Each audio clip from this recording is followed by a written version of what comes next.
عليكم ورحمة الله وبركاته دمان داودياشا قيمة iyo sharafta mudan waxaan ku salaamnaa ugu horeyn salaanta islaamka assalaamu calaykum waraxmatullaahi wabarakaatu mar labaad iyo mar koowaad ku soo dhawaada Somali Medical Laboratory oo ah qayb ama bar aan idinku soo gudbino casharada la taxalluqa shaybaarka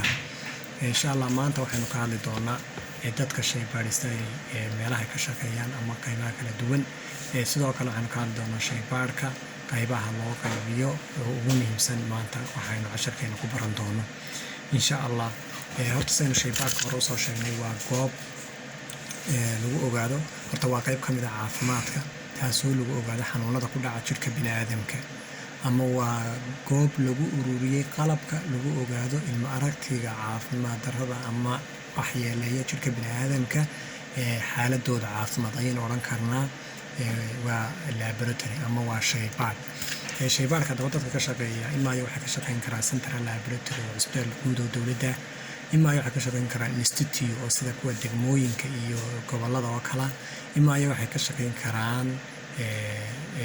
hospital laboratory hospitalada private oo kale hospitaladooda ayay ka shaqeyn karaan sidoo kale hadaba laboratory-ga marka laga hadlayo laboratory-ga laba qaybood oo category oo waaweyn ayaa loo qaybiyaa labada category 1 according to investigation iyadoo loo eegayo waxa la sameeyaa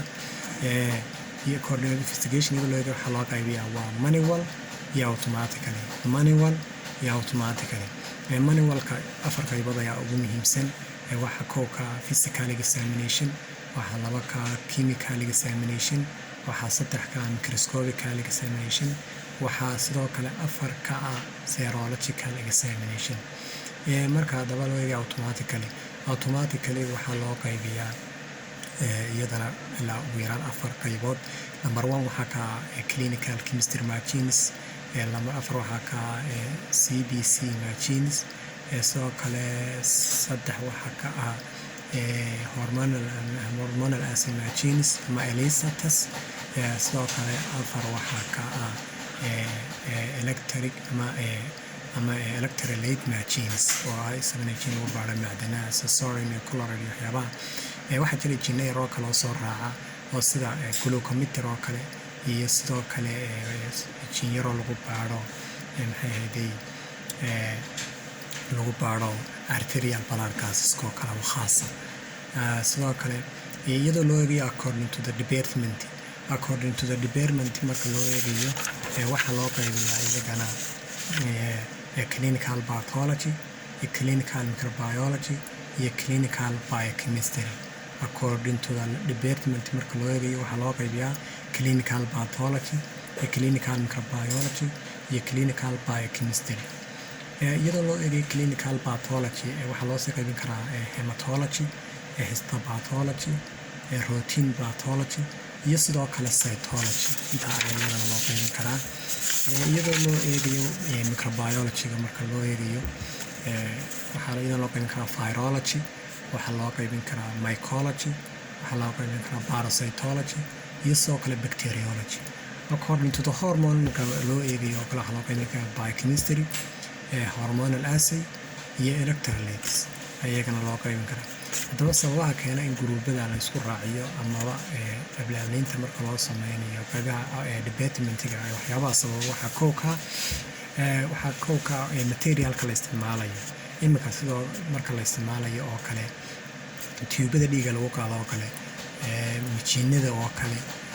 wixii chemistry waxa laga mishiin gaar lagu sameeyo CBC ga mid gaar hormoonka mid gaar waxyaabaha ayaa sabab noqon kara in oran karnaa in aberment la isku raaciyo sidoo kale waxyaabaha maxay leeyihiin qofkii laga baarayo ama xanuunada shaybaadhada laga qaado qofka laba ayaa ugu muhiimsan oo waaweyn labadaas waxa loo qaybiyaa normal sample iyo culture sample specimen ama waxyaabaha aynu Soomaaliha naqaano sample hadaba normal sample waxa kamid ah qofkii in urine laga qaado in stool laga qaado iyo in blood laga qaado ama sputum afartaas ayaynu oran karnaa ama waxay noqon kartaa culture sample oo kalkii la beeriyay muddada soconaya kala isaga waxa loo qaybin karaa blood sample wound sample iyo sidoo kale vaginal swab ayaynu odhan karnaa. maanta casharkeena inta ayaynu ku joojinaynaa insha allahu. halka ayaynu kasii wada doonaa inagoo qaybaha iyo say u shaqeeyaan iyo qayb kasta oo kamida